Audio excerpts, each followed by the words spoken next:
Assalamualaikum warahmatullahi wabarakatuh. Waalaikumsalam warahmatullahi wabarakatuh.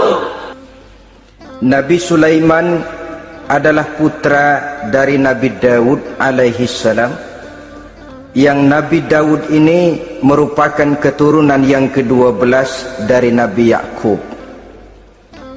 Pada diri Nabi Sulaiman bertemu kebesaran dunia dan kebesaran akhirat. Ma'asyiral muslimin rahimakumullah. Mengapa figur Nabi Sulaiman adalah figur yang bertumpu kebesaran dunia dan akhirat? Kita lihat dari sejarah bahwa Allah memberikan mukjizat kepada para rasulnya biasanya sesuai dengan kecenderungan umat yang dihadapi pada waktu itu. Umat yang dihadapi Nabi Musa alaihi salam adalah umat yang senang kepada kegagahan, suka kepada bentuk badan yang kuat. Oleh karenanya mukjizat yang diberikan Allah kepada Nabi Musa berupa kekuatan baik tongkat maupun tenaganya. Sebaliknya, umat di zaman Nabi Isa alaihi salam cenderung berbangga dengan kemahirannya di bidang ilmu kedokteran dan ketabiban. Maka mukjizat yang diberikan Allah kepada Nabi Isa adalah mukjizat yang bisa mengatasi semua itu, sehingga Nabi Isa dengan izin Allah bisa menyembuhkan orang yang kena penyakit kusta, belang, bahkan sampai bisa menghidupkan orang mati dengan izin Allah. Di zaman Nabi Muhammad sallallahu alaihi wasallam, kecenderungan umat kepada kemampuan bersyair, sehingga ketika itu yang dihargai adalah ujung tombak dan ujung pena. Ujung tombak dalam arti pahlawan perang dan ujung pena dalam arti seniman dan penyair. Maka di antara mukjizat terbesar yang diberikan kepada Nabi adalah Al-Quranul Karim, yang keindahan gaya bahasanya tidak seorang penyair pun sanggup menandinginya. Di zaman Nabi Sulaiman alaihi salam, kebesaran dan kemegahan dunia, kekuatan dan kejayaan menjadi ukuran. Kita tahu bahwa Jalut yang dihadapi oleh Nabi Daud adalah seorang yang bertubuh besar dan gagah perkasa, yang dalam sejarah lebih kita kenal dengan nama Goliat misalnya. Maka tidak heran kalau mukjizat yang diberikan Allah kepada Nabi Musa merupakan mukjizat yang bertumpu antara kebesaran dunia dan kebesaran akhirat, sebagai raja dan juga sebagai nabi. Tetapi yang patut menjadikan pelajaran buat kita terhadap seluruh kebesaran yang diberikan itu, Nabi Sulaiman berkata, "Haza min fadli rabbi liyabluwani aashkuru am akfuru." Semua ini, kekuasaan dan kebesaranku, kejayaan dan kekayaanku, adalah anugerah Tuhan untuk menguji diriku. Adakah aku menjadi bersyukur karenanya atau malah aku menjadi ingkar karenanya? Alangkah baiknya jikalau ucapan Nabi Sulaiman ini kita bisa resapi dan kita bisa terapkan dalam kehidupan ini. Seorang pedagang yang berhasil berkatalah seperti perkataan Nabi Sulaiman. Seorang pejabat dengan kedudukan tinggi berkatalah seperti perkataannya Nabi Sulaiman. Seorang ulama dengan posisi sebagai pemimpin yang non formal berkatalah seperti perkataan Nabi Sulaiman. Seluruhnya berkata, "Haza min fadli rabbi." Seluruhnya ini adalah karunia Allah untuk menguji diriku, adakah aku bersyukur atau aku menjadi ingkar karenanya. Inilah sekelumit tentang kebesaran Nabi Sulaiman alaihi salam. Pada usia 13 tahun, beliau sudah mewarisi kerajaan ayahnya Nabi Daud dengan meninggalnya Nabi Daud alaihi salam. Dan sejak itu keistimewaan Nabi Sulaiman alaihi salam sudah nampak dalam kehidupan. Beberapa keistimewaan bisa kita catat dari pribadi Nabi Sulaiman ini. Pertama, beliau cerdik, cerdas dan bijaksana, dan tentu saja harus begitu. Kalau Rasul goblok, mana ada umat yang mau ikut. Tetapi kecerdikan dan kecerdasan serta sifat bijaksana ini nampak dari beberapa kisah yang pernah dihadapinya. Pertama, di saat beliau berumur 11 tahun, ketika itu yang menjadi raja adalah ayahnya Nabi Daud, datang mengadu seorang petani bahwa sawah ladangnya, tanaman-tanaman yang ditanamnya habis dimakan oleh binatang ternak dari tetangga di sebelahnya. Maka ia mengajukan usul agar binatang ternak yang memakan tanam-tanamannya itu diberikan saja kepadanya. Nabi Daud meluluskan permintaan petani ini, tapi Nabi Sulaiman berkata, "Ayah, maafkan saya. Kalau boleh saya mengajukan usul, jangan seluruh binatang ternak gembala itu diberikan kepada petani. Akan lebih baik kalau binatang ternak yang memakan tanam-tanamannya itu diberikan kepada si petani selama 1 tahun. Apabila ia berkembang biak, beranak, hasil susunya seluruhnya selama 1 tahun itu boleh dimanfaatkan oleh petani tadi. Dengan demikian saya rasakan ini merupakan satu yang lebih adil ketimbang yang tadi itu." Keputusan Nabi Sulaiman ini diterima baik oleh ayahnya, oleh si petani dan oleh si gembala tadi. Pada usia 11 tahun ia sudah menunjukkan kecerdikan, kecerdasan dan sifat yang bijaksana. Contoh yang kedua, ada 2 orang ibu yang pada saat akan bekerja di ladang masing-masing meletakkan bayinya di satu tempat. Lalu keduanya pun asyik pergi bekerja. Sedang kedua ibu itu bekerja dengan asyiknya, datanglah seekor serigala menerkam salah seorang anak bayi tadi dan kemudian dibawanya. Tinggallah anak bayi seorang. Ketika kedua ibu tadi kembali ke tempat dia meletakkan anaknya, maka keduanya lalu berebut anak yang satu itu. Jadi kasus berebut bayi rupanya memang sudah ada dari dulunya. Yang satu berkata itu anaknya, yang lain mengaku itu pun juga anaknya. Akhirnya keduanya mengadu kepada Nabi Sulaiman. Masing-masing ngotot, tidak ada yang mau mengalah. Akhirnya kata Nabi Sulaiman, "Kalau kamu berdua tidak ada yang mau mengalah, sudahlah begini saja. Berikan bayi itu kepada saya, akan saya belah 2 supaya adil. Masing-masing kamu bawa sarang sepotong." Ibu yang seorang berbinar matanya, kelihatannya gembira dengan keputusan itu. "Saya setuju Nabi Sulaiman, ini keputusan yang sangat adil. Betul, belah 2 saja bayi itu." Tapi ibu yang seorang malah berurai air matanya, membasahi pipinya. "Ya Sulaiman, daripada Tuhan belah 2 anak itu, biarlah berikan saja kepada ibu yang mengaku tadi itu. Tidak sampai hati saya melihat anak yang begini ini harus menjadi korban. Biarlah dia diasuh oleh ibu yang mengakuinya tadi, asal dia tetap hidup." Nabi Sulaiman tersenyum lalu berkata kepada ibu yang berurai air mata tadi, "Ambillah anak ini Bu, karena ia memang benar anak ibu. Sebab sekejam-kejamnya hati seorang ibu tidak akan sampai melihat anaknya dibelah 2. Adapun engkau ibu yang gembira, engkau sesungguhnya ibu yang kurang ajar. Cuma sekedar ngaku-ngaku, buktinya anak mau dibelah 2 kamu setuju. Ibu macam apa kamu anak dibelah 2 setuju?" Akhirnya ibu yang satu itu menerima hukuman yang setimpal karena mengakui sesuatu yang bukan haknya. Di sini kita lihat kebijaksanaan yang dimiliki oleh Nabi Sulaiman alaihi salam. Bukti yang ketiga, pada waktu beliau mengadakan jihad fi sabilillah, beliau mengadakan mobilisasi dana. Tidak cuma manusia, binatang seluruhnya ikut memberikan sumbangan. Ketika datang gajah, gajah nyumbang kerbau. Datang kerbau, kerbau nyumbang kambing. Datang kambing, kambing nyumbang ayam. Datang ayam nyumbang burung. Datang burung nyumbang balang. Datang balang nyumbang semut. Gajah yang nyumbang kerbau ngelihat balang nyumbang semut ketawa. "Hei semut, balang, Nabi Sulaiman kamu berikan semut untuk apa kayak gitu kecilnya? Liatin dong saya nyumbang kebo," kata gajah.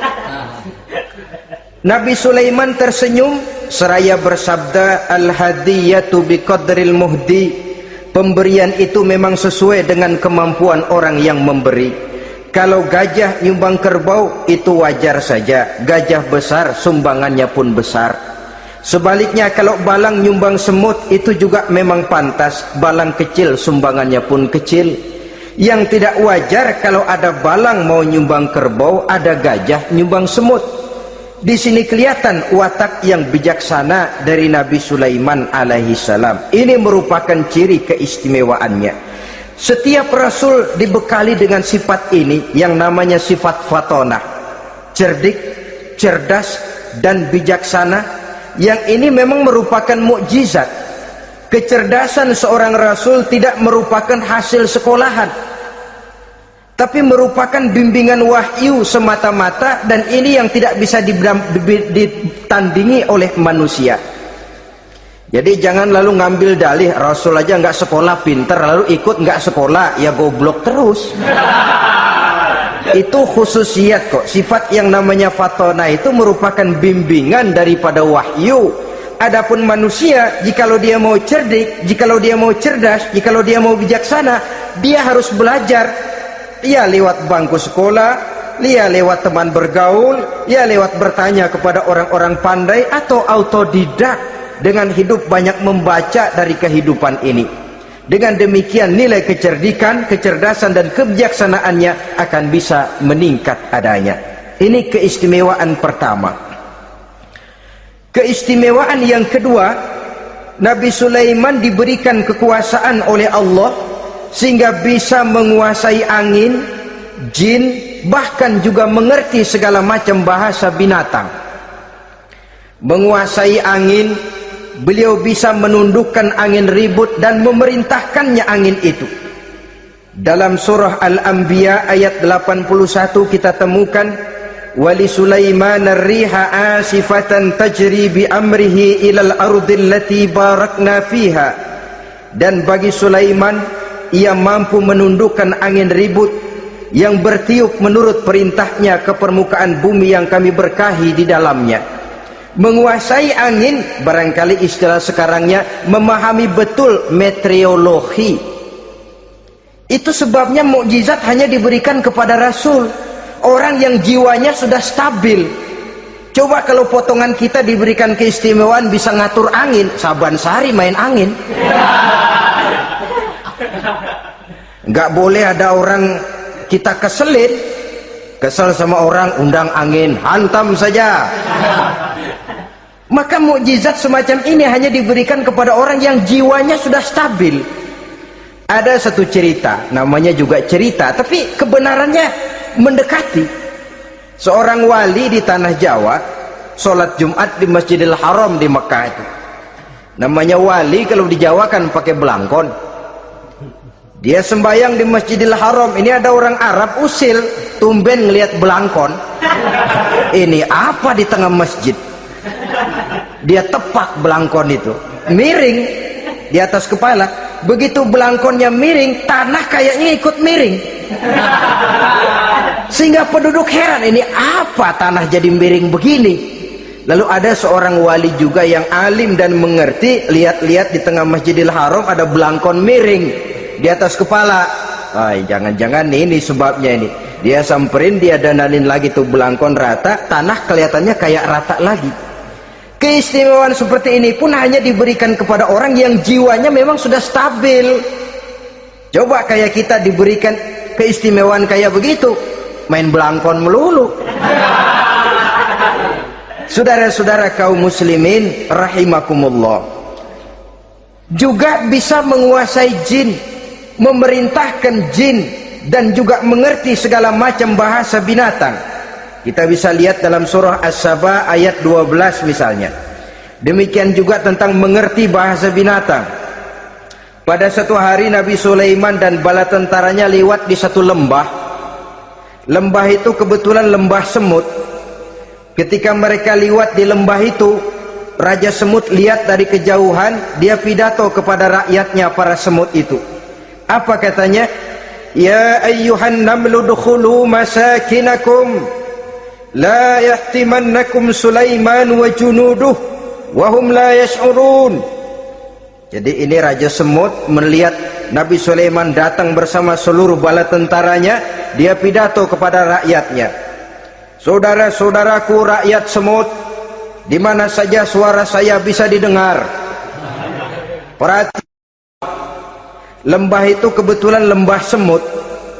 Ketika mereka liwat di lembah itu, Raja Semut lihat dari kejauhan, dia pidato kepada rakyatnya, para semut itu. Apa katanya?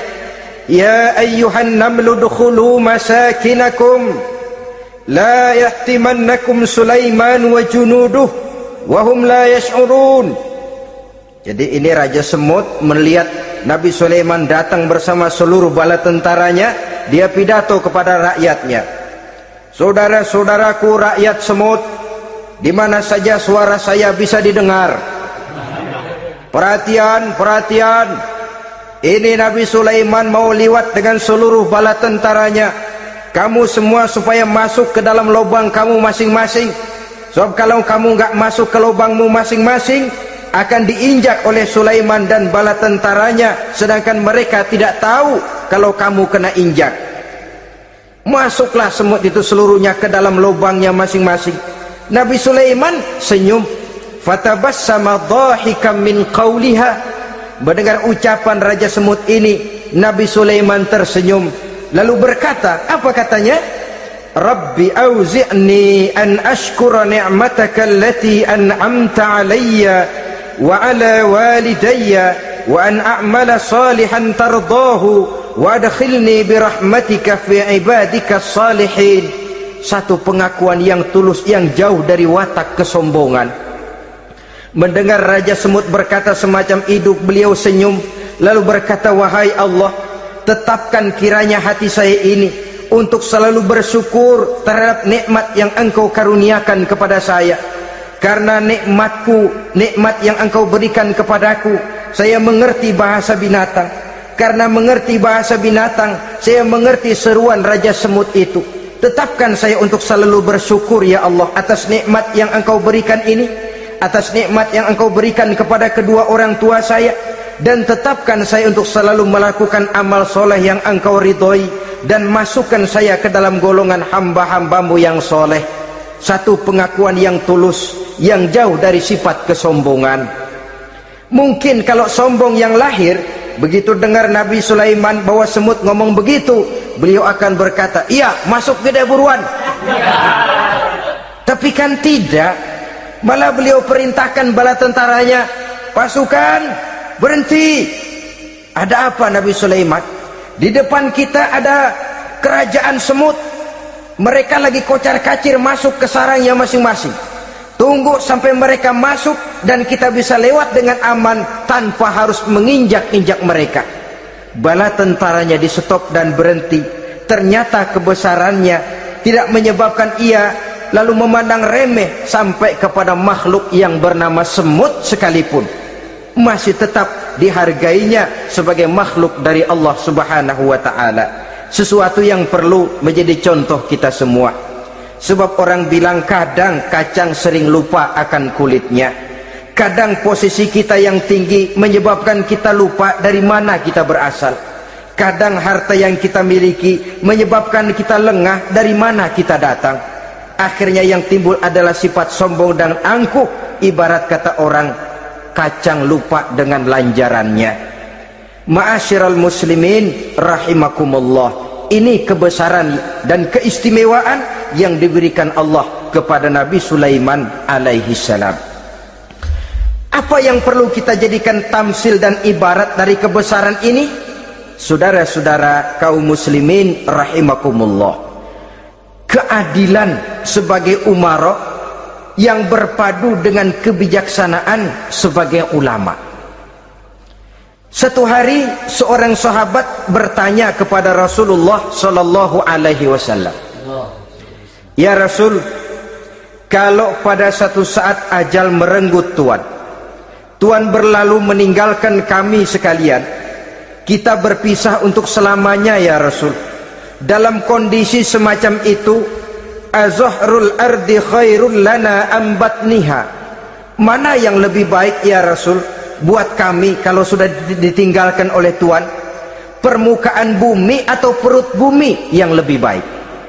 Ini pertanyaan dengan bahasa kinayah. Permukaan bumi maksudnya hidup, perut bumi maksudnya mati. Orang kalau sudah masuk ke perut bumi kan habis. Ya Rasul, kalau engkau sudah tidak ada meninggalkan kami semua, mana yang lebih baik buat kami, hidup atau mati? Bukan main pertanyaan ini. Di satu sisi menggambarkan cintanya sahabat kepada Nabi, sehingga kalau tidak bisa mati bersamaan, biarlah mati beriring saja. Di lain pihak juga mencerminkan bingungnya sahabat kalau sudah ditinggalkan oleh Rasul. Atas pertanyaan ini apa jawab Rasul? Kamu nggak usah khawatir, walaupun aku sudah tidak ada, kembali ke hadratullah azza wa jalla, meninggalkan kamu semua, kamu tidak usah bingung. Dengan syarat, idza kana umaraukum khiyarukum wa amrukum syura bainakum wa aghniyaukum askhiyaukum fa zahrul ardi khairul lakum min batniha. Kalau saja para umara, kalau saja pemimpin-pemimpin kamu adalah orang-orang yang terbaik di antara kamu, dan seluruh persoalan yang kamu hadapi dapat kamu musyawarahkan dengan baik, lalu orang-orang kaya di antaramu adalah orang-orang yang dermawan, ketika itu walaupun aku sudah tidak ada, hidup lebih baik daripada mati, permukaan bumi lebih baik daripada perut bumi. Dengan catatan tiga tadi: pemimpinmu orang yang terbaik di antara kamu, segala persoalan kamu musyawarahkan, dan orang kayamu orang dermawan. Walaupun aku tidak ada, hidup lebih baik daripada mati. Tapi sebaliknya kata Nabi, idza kana umaraukum syirarukum, kalau umarokmu, pemimpin-pemimpinmu adalah orang-orang yang terjahat di antara kamu, wa amrukum ala nisaikum, dan segala urusanmu sudah diatur oleh perempuan, walaupun dia tidak naik di bidang eksekutif, tidak memegang kekuasaan, tapi kekuasaan bayangannya jauh lebih menentukan daripada kekuasaan yang sesungguhnya. Kalau perempuan sudah ikut campur mengaturmu, kemudian wa askhiyaukum bukhalaukum, orang-orang kaya di antaramu adalah orang-orang yang bakhil bin pelit alias kikir, maka ketika itu kata Nabi, fabatnul ardi khairul lakum min zahriha, perut bumi lebih baik daripada permukaan bumi. Apa yang bisa diharapkan dari pemimpin yang zalim, perempuan yang sok kuasa, dan orang-orang kaya yang bakhil dan pelit? Dalam kondisi semacam itu, bertemulah kita dengan yang bernama kiamat. Dan kalau sudah kiamat macam itu kata Nabi, perut bumi lebih baik daripada permukaan bumi. Maka yang kita perlukan sekarang adalah kerjasama antara ulama dengan umara. Ulama bukan umara, umara pun bukan ulama. Harus saling kerjasama dan jangan saling memperalat. Kerjasama menurut bidangnya masing-masing, menjadi yang terbaik di bidangnya. Jangan sudah jadi kiai karena ingin berpartisipasi aktif lalu pindah jadi pemborong jembatan. Tidak sadar akan profesinya, dan orang lalu tidak bisa berkata, apaan kiai mubalik bisanya cuma ngomong saja. Sekarang kan zaman pembangunan perlu karya nyata. Mana ada ustadz kiai mubalik bikin irigasi, cuma pidato saja. Apa kemiskinan bisa diatasi dengan pidato? Ini juga orang tidak ngerti urusan. Wong Nabi saja ngajarin kok, iza wusidal amru ila ghairi ahlihi fantaziris sa'ah, yang kemudian diterjemahkan dalam manajemen modern, the right man on the right job, bahwa persoalan harus diserahkan kepada orang yang memang ahlinya. Lah kalau kiai ngurus irigasi, apa nanti lurah mau ngajar fikih, camatnya ngajar tafsir? Kacau jadinya. Makin ruwet jalur birokrasi, makin banyak orang meninggalkan profesi dan malah melaksanakan sesuatu yang bukan profesinya. Untuk memberesi keruwetan birokrasi, termasuk diantaranya menanamkan kesadaran profesi, yang menimbulkan kebanggaan, dan kebanggaan yang membuahkan tanggung jawab terhadap profesi itu. Sebab orang kalau sudah bekerja menurut profesinya, walaupun tidak kaya tapi hidupnya tenang. Kenapa? Karena panggilan jiwanya. Seorang kiai yang diajak ngobek, walaupun objeknya gol puluhan juta, kaya, belum tentu tenang, karena saya yakin bukan kesana panggilan jiwanya.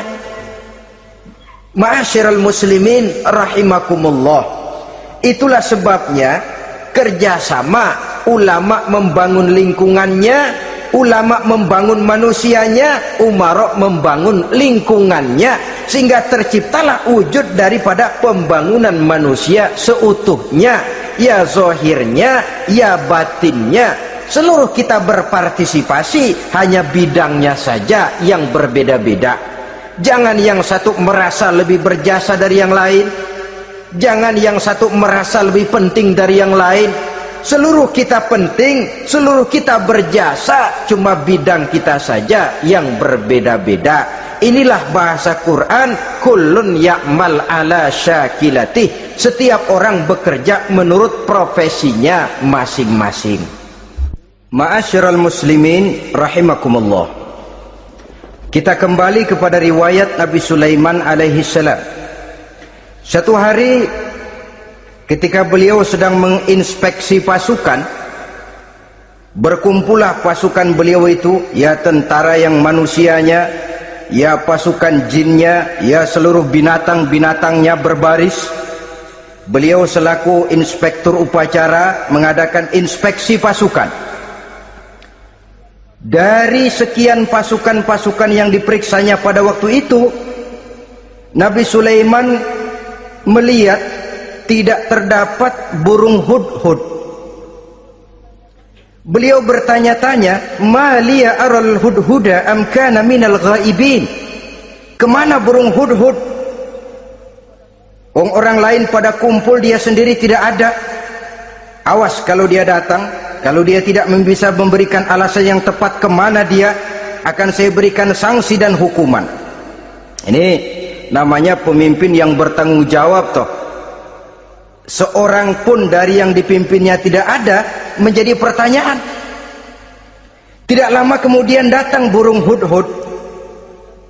Begitu datang lalu memberikan laporan kepada Nabi Sulaiman. Kalau istilah sekarang, begitu dia sampai berdiri hormat, lapor, kata hudhud ini.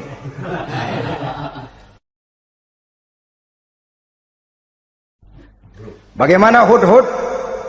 Maaf Tuan Raja, saya terlambat. Iya, kenapa terlambat?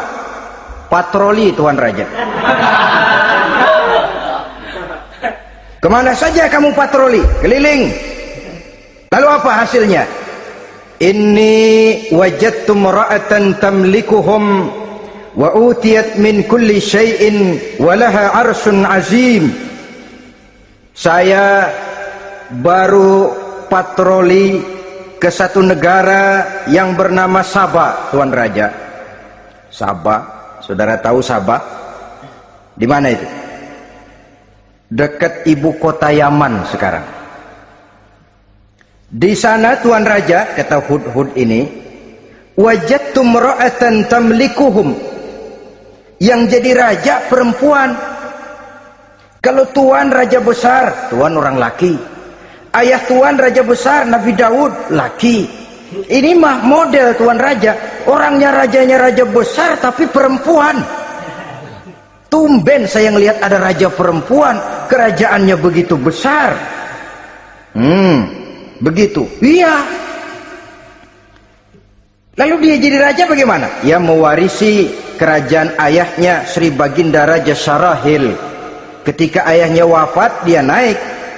Walaha arsun azim, singgasananya besar, bagus, antik Tuan Raja. Terus bagaimana lagi? Wajadtuha wa qaumaha yasjuduna lisyamsi min dunillah. Yang jadi pikiran saya Tuan Raja, dengan kekuasaan yang besar, mereka itu seluruhnya, seluruh bala tentaranya dan kaumnya, yasjuduna lisyamsi, Mereka menyembah matahari, bukan menyembah Allah. Mendengar ini Nabi Sulaiman tergerak hatinya. Waktu mendengar rajanya perempuan, kekuasaannya besar, belum tergerak. Tapi ketika sampai kepada yasjuduna lisyamsi, mereka sujud kepada matahari, di situ pribadi seorang rasulnya tergerak. Siapa nama ratu itu? Namanya Ratu Balqis, Tuan Raja. Begini Hudhud, laporan kamu saya terima. Alasan kamu datang terlambat bisa dipertanggungjawabkan. Kamu tidak kena hukuman.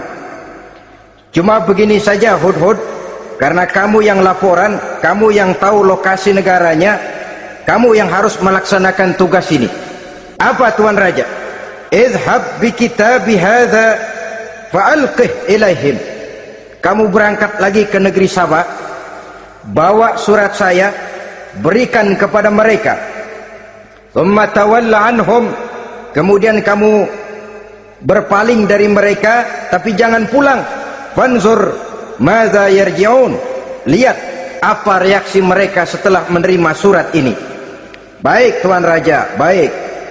Nabi Sulaiman menulis sepucuk surat kepada Ratu Balqis, dan surat itu dibawa oleh burung Hudhud tadi.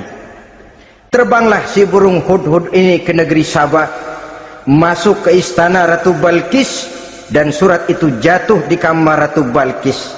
Diambil surat tadi, kemudian dibaca. Apa isi suratnya? Innahu min Sulaiman wa innahu bismillahirrahmanirrahim alla ta'lu alayya wa'tuni muslimin. Surat ini dari Sulaiman. Bismillahirrahmanirrahim. Jangan kamu merasa lebih tinggi dari aku, datanglah kepadaku dan masuk ke dalam agama Islam. Suratnya singkat, padat, ultimatum. Jadi nggak pakai bahasa kembang, nggak pakai bahasa basi, langsung kepada isi. Surat ini dari Sulaiman. Bismillahirrahmanirrahim.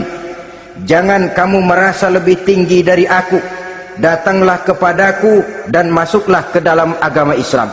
Ini yang disebut dakwah langsung tanpa pakai kembang. Saudara-saudara, menerima surat semacam ini, Ratu Balqis lalu ngumpulin para pembantu kerajaan, aparat pemerintah lah zaman sekarang, termasuk menteri-menteri, dipanggil sidang darurat di istana Ratu Balqis, membahas datangnya surat dari Nabi Sulaiman alaihissalam. Tuan-tuan para menteri, bagaimana Sri Ratu? Saya dapat surat. Dari mana? Dari Sulaiman. Katanya apa? Jangan kamu merasa lebih hebat dan lebih tinggi dariku. Datanglah kemari dan masuklah ke dalam agama Islam. Menurut pendapat tuan-tuan menteri, bagaimana surat ini? Apa kita penuhin permintaannya? Kita datang rame-rame masuk Islam?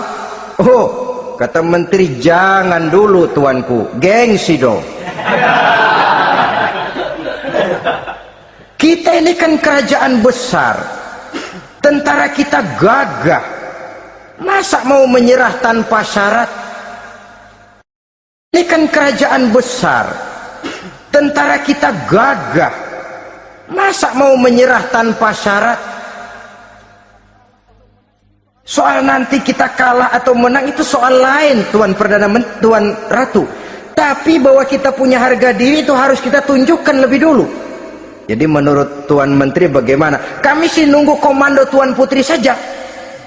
Artinya kalau boleh perang saja, cuma mau duluin takut dikira nyelongcong. Kami sih gimana komando Tuan Ratu saja. Tuan komandokan berangkat, kami segera berangkat. Terserah Tuan Putri, kami seluruhnya loyal, taat dan setia menunggu titah dari Sri Paduka Ratu. Terima kasih para menteriku. Soal kesetiaanmu saya tidak meragukan. Tapi perang dimanapun selalu membawa kerugian. Kita menang rugi, tentu jatuh korban. Apalagi kalau kita kalah. Dan raja-raja yang mengalahkan negeri-negeri lain selalu membawa kehinaan kepada negeri yang dikalahkannya. Jadi bagaimana? Sekarang begini saja, kita ambil jalan tengah. Lalu diplomasi dulu. Diplomasi macam apa Tuan Ratu? Kita kirim utusan kepada Nabi Sulaiman. Dari sana nanti kita lihat reaksinya. Saya memang selama ini sudah dengar siapa itu Nabi Sulaiman. Katanya orangnya masih muda, masih bujangan, bijaksana, kekuasaannya besar, tentaranya hebat. Cuma kan baru berita, kita cek. Jadi diplomasi macam apa Tuan Ratu? Kita kirim utusan kepada Raja Sulaiman. Kita bawakan hadiah-hadiahnya yang mahal-mahal, mewah-mewah, menarik. Pokoknya yang terbaik di negeri kita berikan kepadanya. Lihat reaksinya. Kalau dia tergiur dengan hadiah itu, dia raja, bukan nabi. Tapi kalau dia menolak hadiah itu, dia memang nabi. Dan apa reaksi kita nanti tergantung sikap Nabi Sulaiman. Aha, kalau begitu setujulah Ratu, itu memang bijaksana. Diplomasi dulu. Iya, jangan datang-datang main perang aja loh.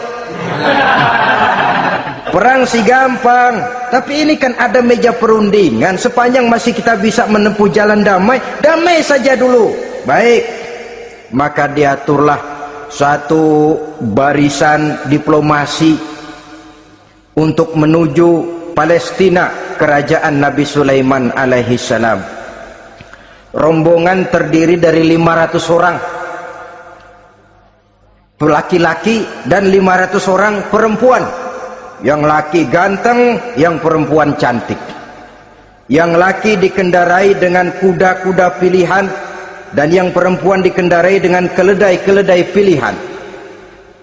Kuda dan keledai pun dihiasi begitu rupa, pelanaknya yang terbagus dilapis dengan sutra, sedangkan bawaan-bawaannya tidak lain daripada intan, berlian, mutiara, jamrud, yakut, kesturi yang dilapis dengan sutra tenun yang asli. Pendeknya hadiah yang serba wah. Dan rombongan ini dipimpin oleh seorang diplomat ulung dari negeri Sabah bernama Munzir bin Amru. Ini ahli diplomasi dari negeri Sabah. Dipesanlah oleh Ratu Balkis, kalau datang nanti kamu ke negeri Sulaiman, sikapmu harus begini, begini, dan segala macam. Ditatar dulu, sebab ini mau diplomasi tingkat tinggi. Baik Sri Ratu. Nah, sudah mendengar perundingan ini, burung hudhud pulang ke negeri Nabi Sulaiman. Apel lagi, lapor Tuan Raja, bagaimana hudhud? Sikapnya mereka akan mengutus utusan dengan membawa berbagai macam hadiah untuk datang ke negeri kita. Baik. Nabi Sulaiman kumpulkan tentaranya, terutama para jin. Hei tentaraku, khususnya kalian para jin, akan datang rombongan tamu besar ke negeri kita. Maka mulai saat ini saya komandokan, kamu bangun satu istana yang megah, yang belum pernah ada, dalam waktu yang relatif singkat. Dan lantai daripada istana itu harus dilapisi dengan kaca-kaca tebal yang bening, bawahnya diisi dengan air, diisi dengan ikan-ikan hias yang indah-indah. Baik Tuan Raja. Maka tentara Nabi Sulaiman, sejak manusia sampai binatang sampai jin, semuanya kerja bakti membangun istana yang megah. Sehingga sebelum rombongan kerajaan Sabah ini sampai, istana sudah selesai. Mereka masuk ke dalam istana Nabi Sulaiman. Begitu melihat lantainya gemerlapan air, masing-masing pada ngangkat kain. Takut kainnya basah. Waduh, ini istana kebanjiran begini. Kata Nabi Sulaiman, nggak usah diangkat kainnya, nggak usah. Ini dilapis kaca, cuma bawahnya memang kolam. Kolamnya berisi ikan. Oh, bengong, bengong. bengong aja pada melongo mulutnya. Saudara-saudara, jadi persis orang yang tinggal di puncak gunung datang ke tengah-tengah kota, kan noraknya minta ampun. Apaan aja ditunjuk, apaan aja dilihat, apaan aja ditunjuk. Ini ya, itu ya, wah, wah, sudah semuanya serba wah. Jadi kalau istilah tingkat diplomasinya, mereka sudah kalah mental. Dan itu sudah kemenangan pertama dari Nabi Sulaiman. Sudah shock. Mereka merasa negeri Sabah kaya, luar biasa, hebat. Begitu datang ke negeri Sulaiman, mereka jadi orang norak kayaknya. Sudah kumpul, nah selamat datang tuan-tuan ke negeri kami. Ada pesan apa? Majulah Munzir bin Amru. Tuan Sulaiman, bagaimana? Kami diutus oleh Sri Baginda Ratu Balkis untuk menyampaikan hadiah-hadiah yang kami bawa ini. Intan, berlian, yakut, jamrud, kesturi, dan barang-barang mahal lainnya. Mudah-mudahan Tuan bisa menerima dengan senang hati. Nabi Sulaiman tersenyum.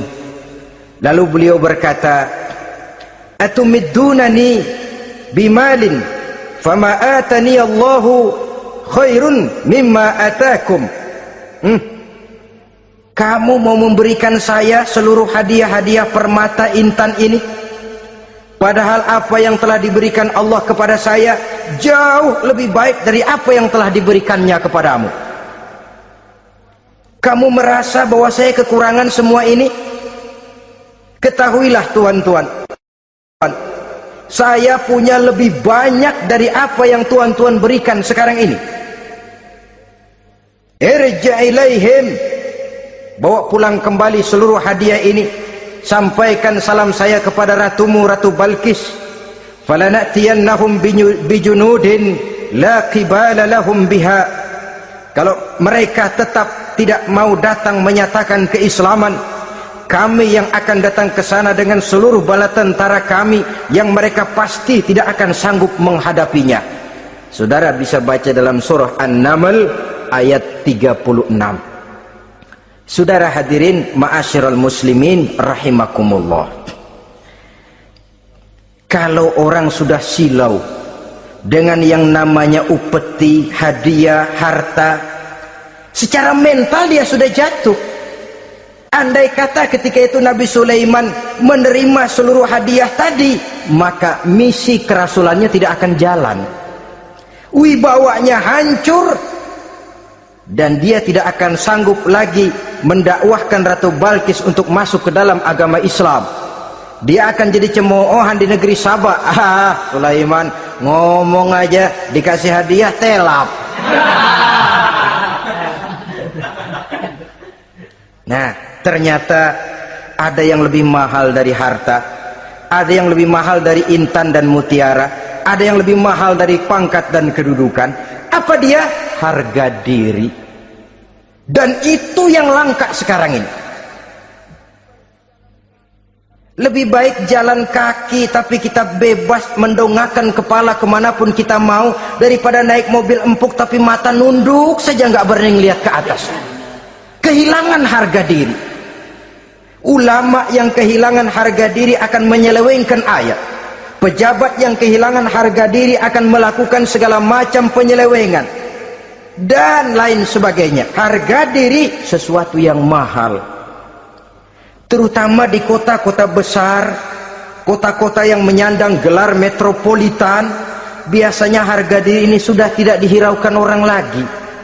Cuma untuk uang yang relatif kecil, cuma untuk kedudukan yang temporer, orang tidak segan-segan mengorbankan sesuatu yang paling mahal yang bernama harga diri. Akhirnya suap merajalela, sogok menjadi-jadi, semir pun menjamur, bahkan malah kadang-kadang jadi target. Sehingga ada pernah berita jabatan wakil gubernur katanya dikomersilkan. Siapa yang bisa memberikan sekian puluh juta dia akan naik. Ini kalau sudah begini, ya salam, orang itu kalau memperoleh satu jabatan karena mengeluarkan banyak uang, percayalah saudara, begitu dia naik ke jabatan itu, langkah pertama yang dia lakukan bagaimana supaya uangnya bisa kembali. Bukan bagaimana bekerja sebaik-baiknya, bukan bagaimana mensejahterakan rakyat sebaik-baiknya. Karena dia merasa naik jabatan banyak mengeluarkan uang, setelah dia naik gimana supaya pulang modal dulu, lebihnya kalau ada baru bekerja buat rakyat, itu pun kalau nggak keburu pensiun. Kadang-kadang malah lebih celaka lagi, kalau sudah mau pensiun baru bikin pemutihan. Wah, saya baru rajin iktikaf di masjid, pergi haji. Kenapa? Udah pensiun. Tapi waktu masih aktif, tanda tangan masih laku, nota masih dihargai, kata belece masih berwibawa, lupa berbuat untuk hari depan dirinya sendiri, yaitu akhiratnya, konon lagi untuk umat dan agamanya. Jadi untuk mengabdi, berbuat baik kepada umat, berkhidmat kepada agama, iktikaf di masjid, tuan-tuan, tak usahlah nunggu sampai pensiun. Manfaatkan posisi yang tuan-tuan punya sekarang ini untuk beribadah dengan sebaik-baiknya. Itu pun masih bersyukur, masih bisa mengadakan pemutihan daripada tidak sama sekali. Cuma alangkah akan lebih efektifnya lagi kalau itu diawali pada saat kita masih mempunyai posisi kunci. Ini reaksi Sulaiman, saudara-saudara. Diberikan hadiah yang mahal, atumidunani bimalin, kamu mau nyogok saya dengan hadiah ini? Yang diberikan Allah lebih hebat dari yang kau bawa sekarang ini. Apa yang saya cari? Oleh Allah saya telah diberikan sesuatu yang lebih besar dari yang kau bawa. Sudah, bawa pulang saja, sampaikan salam kepada ratumu. Kalau dia tetap ngotot tidak mau kemari, saya yang akan datang ke sana dengan seluruh bala tentara yang saya yakin sampean akan kewalahan ngadepinnya. Pulang, sampaikan salam saya, bawa seluruh hartamu. Diplomasi tahap pertama menang total. Nabi utusan Raja Sabah sudah kalah mental, kalah juga fisik. Pulanglah mereka dengan membawa kembali seluruh hadiah yang mereka ingin sampaikan tadi. Bisa dibayangkan mentalnya itu, ya. Sama juga kita sudah punya niat ingin memberikan, menyogok seseorang, tahu-tahu yang mau disogok nggak nerima, pulang kayaknya muka kan belipet. Sulit ketemu orang. Jadi perasaan kita orang pada ngetawain aja, padahal orang mah nggak tahu persoalannya. Tapi sikap mental sendiri itu. Jadi memang saudara-saudara ini berkaitan. Walaupun yang mau nyogok banyak, kalau yang disogok nggak mau, nggak jadi. Walaupun ada yang minta disogok, kalau yang mau nyogok nggak ada, juga nggak nyetel. Lah ini nyetel, yang mau nyogok banyak, yang disogok pun ada. Jadilah perbuatan itu. Ma'asyiral muslimin rahimakumullah. Sampai mereka di kerajaan Sabah, mereka ceritakan itu, Ratu Balkis bengong. Ternyata yang saya dengar selama ini memang benar rupanya. Sulaiman bukan cuma raja, tapi juga rasul. Bukan cuma pemimpin negara, tapi juga pemimpin agama. Lalu bagaimana Sri Ratu? Biarlah saya pikir-pikir dulu. Pikir. Bagaimana ya? Sudahlah, begini saja. Kita sekarang berangkat ke negeri Nabi Sulaiman. Saya yang akan langsung memimpin rombongan. Ada dua tujuan Ratu Balkis sebenarnya. Tujuan pertama ingin melihat dengan mata kepala sendiri kebesaran Sulaiman yang selama ini dia cuma dengar beritanya saja. Yang kedua, ada udang di balik batu. Kalau setelah Nabi Sulaiman nanti melihat kecantikan Ratu Balkis ini, dia bisa fly. Nah, istilah anak sekarang, dia bisa fly. Nah, siapa tahu kan, karena kecantikannya Nabi Sulaiman lalu jatuh hati, dan Dewi Amor pun bicara. Nanti bila mata bertemu mata, bibir ikut senyum, hati berdetak, maka terjadilah magnet-magnet saling bersentuhan, percintaan tingkat tinggi. Kan lumayan dapat suami, dapat pacar seorang raja besar. Jadi dengan harapan ini berangkatlah langsung memimpin rombongan. Ada dua tujuan Ratu Balkis sebenarnya. Tujuan pertama ingin melihat dengan mata kepala sendiri kebesaran Sulaiman yang selama ini dia cuma dengar beritanya saja. Yang kedua, ada udang di balik batu. Kalau setelah Nabi Sulaiman nanti melihat kecantikan Ratu Balkis ini, dia bisa fly. Nah, istilah anak sekarang, dia bisa fly. Nah, siapa tahu kan karena kecantikannya Nabi Sulaiman lalu jatuh hati, dan Dewi Amor pun bicara. Nanti bila mata bertemu mata, bibir ikut senyum, hati berdetak, maka terjadilah magnet-magnet saling bersentuhan, percintaan tingkat tinggi. Kan lumayan dapat suami, dapat pacar seorang raja besar. Jadi dengan harapan ini berangkatlah Ratu Balkis ke negeri Nabi Sulaiman. Hud lapor lagi. Lapor. Gimana Hud? Ini Ratu Balkis yang mimpin sekarang. Baik, kita siap-siap. Begini saja kata Nabi Sulaiman. Siapa yang bisa bawa singgasana Ratu Balkis ke sini? Jin Ifrit tampil. Saya. Berapa lama kamu perlukan untuk membawa singgasana Ratu Balkis kemari?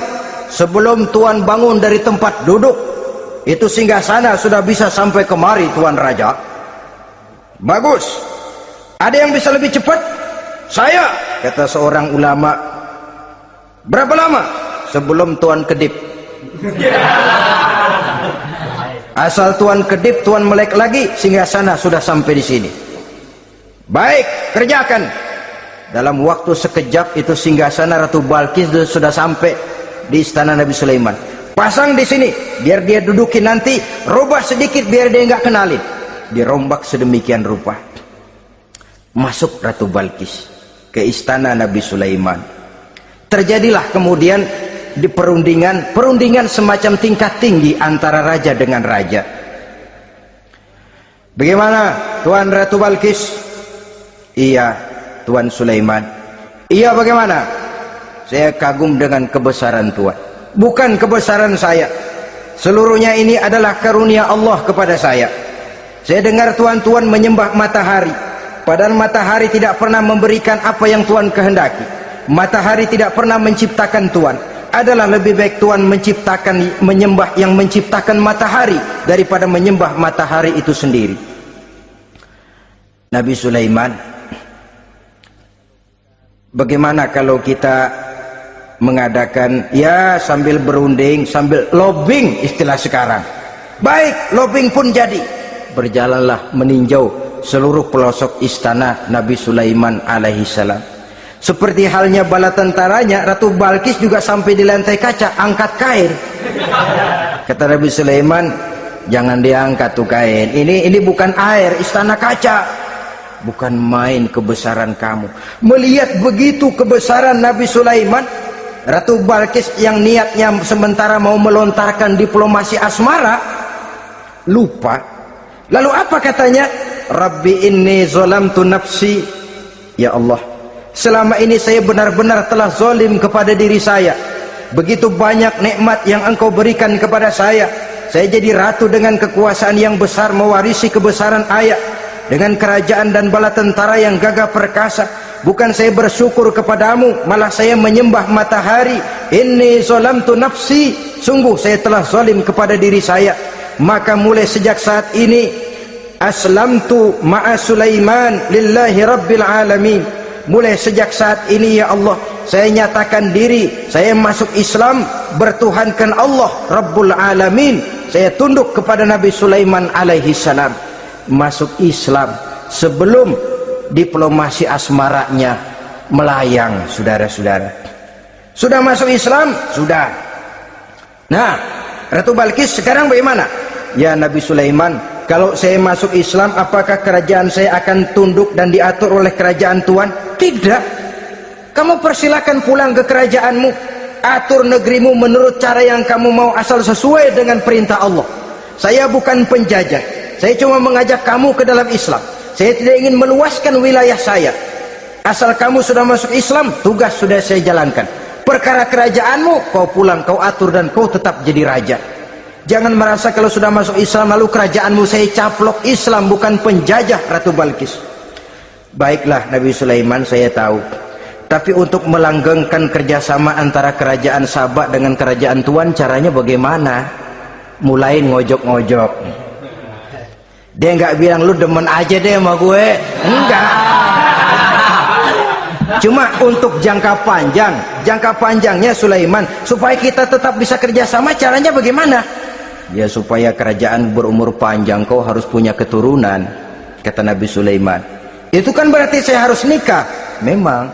Tapi saya ratu, suami saya kan paling kurang juga harus maharaja, sahansah.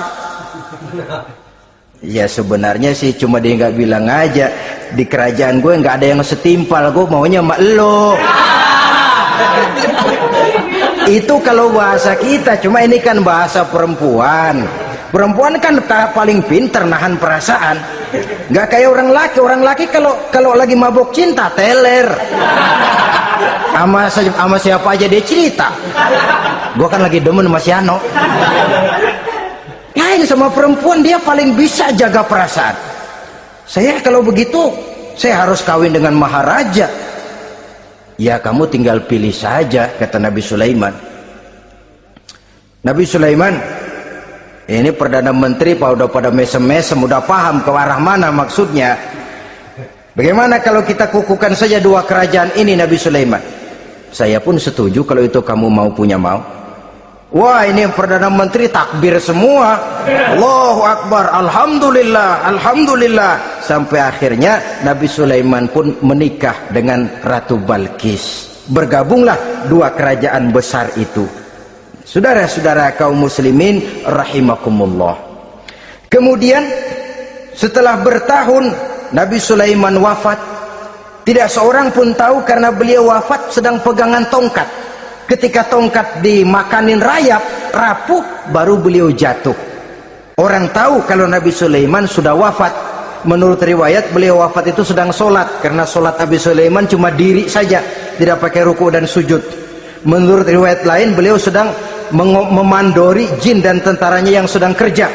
Begitulah wafat beliau, kita bisa baca dalam surah Saba ayat ke-14. Setelah beliau wafat, Palestina diserbu oleh Raja Bukhtanasor atau Raja Nebukadnezar. Seluruh kebesaran Sulaiman di bumi hanguskan, istananya dihancurkan, intan permata dan kekayaan beliau dirampok, dan tinggallah kebesaran Sulaiman cuma legenda saja yang kita kenal dengan istilah Haikal Sulaiman. Legenda, riwayat-riwayat yang sampai sekarang ini masih bisa kita telusuri kebenarannya. Saudara-saudara, inilah pertemuan yang singkat ini, walaupun serba singkat, mudah-mudahan ada manfaatnya. Dengan kesimpulan, seluruh anugerah yang ada pada kita hakikatnya karunia Allah. Marilah kita menjadi orang yang pandai bersyukur atas anugerah itu. Amin. Terima kasih atas segala perhatian, mohon maaf atas segala kekurangan. Usikum wa nafsi bitaqwallah. Wassalamualaikum warahmatullahi wabarakatuh. Waalaikumsalam.